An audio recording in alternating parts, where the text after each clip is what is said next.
नार गिर चुका है खाई में और यहाँ अब दादी सारा ब्लेम रूही पर डालने वाली है, क्योंकि रूही उसके साथ थी। यहाँ पर वो कहती है कि ये तुम्हारा बच्चा जो है ये मनहूस है, तुम मनहूस हो। मेरा नाहर मुझसे छिन गया, हमसे छिन गया, दूर चला गया, बस तुम्हारी वजह से। मैंने कहा था तुम्हारा बच्चा अशुभ है। वहाँ पर सिर्फ और सिर्फ उसका साथ जूही देती नजर आएगी और कोई नहीं, क्योंकि सारे घर वाले रूही के खिलाफ हो गए हैं नाहर की जाने की वजह से। लेकिन रूही तो कहती है कि मैं ये सच जान कर रहूँगी कि किसने किया है ये सब। दादी को भी नहीं पता है कि अग्नि ने ही ये सब किया है, क्योंकि वो रूहान को उससे अलग करने के लिए तो गई थी, लेकिन तभी जो है वहाँ पर नाहर को फ़ोन कर देती है रूही, और रूही कहती है कि हमने अपना बच्चा फिर से खो दिया। नाहर आता है, वो रूही को तो बचा लेता है लेकिन खुद गिर जाता है। अब अग्नि जो है मन ही मन उसे पछतावा तो बहुत हो रहा है कि वो जो करना चाह रही थी वो तो नहीं हुआ, उल्टा हो गया। रूही की जगह पर नाहर गिर गया, लेकिन वो ऐसा बिल्कुल नहीं चाहती थी, क्योंकि वो नाहर को बहुत ज़्यादा चाहती है। वो नाहर को कोई भी नुकसान नहीं पहुंचा सकती है, लेकिन फ़िलहाल जो है नाहर आकर रूही को बचा लेता है। अब रूही के लिए मुसीबत खड़ी हो गई है। दादी और सारे घर वाले उसके खिलाफ हो गए हैं। दादी हर एक मोड़ पर रूही को ताना दे रही है।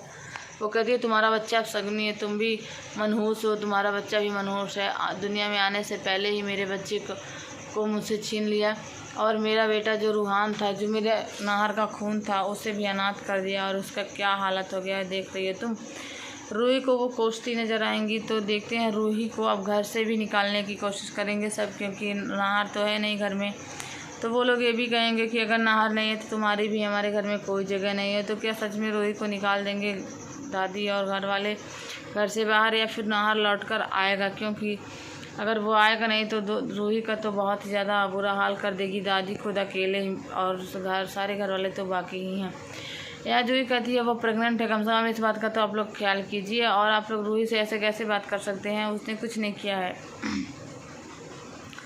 लेकिन सारे घर वाले कुछ नहीं बोलते हैं। दादी उसे कोसती है, उसे उल्टा सीधा कहती है, उसे घर से भी निकालने के लिए कहती है। और आप लोगों को तो पता ही है दादी कभी भी रूही को पसंद नहीं करती थी, ना तो करती है, और वो तो चाहेगी कि ये किसी न किसी तरह से यहाँ से चली जाए, बस अग्नि रहे और रूहान रहे, क्योंकि उसे रूही के कलर से बहुत प्रॉब्लम है कि वो सांवली है, तो उसका बच्चा भी सांवला होगा, उसे बहुत प्रॉब्लम होती है इस बात से। तो देखना इंटरेस्टिंग होने वाला है कैसे जो है रूही अपना और अपने बच्चे का ख्याल रखेगी। वो कैसे नाहर के कातिल को पकड़वाएगी, या फिर अग्नि ऐसे ही छूट जाएगी, क्योंकि ये सब जो है जानना तो ज़रूरी है ही रूही के लिए कि कैसे ये सब होगा, और ये हादसा था या फिर सोची समझी चाल, और थी तो किसकी थी, किसने किया था ये सब। तो देखना इंटरेस्टिंग होने वाला है। देखते रहें आप लोग मनसुंदर दंगल टीवी का सुपर डुपर और ऐसे अपडेट पाने के लिए मेरे चैनल को भी सब्सक्राइब जरूर करें।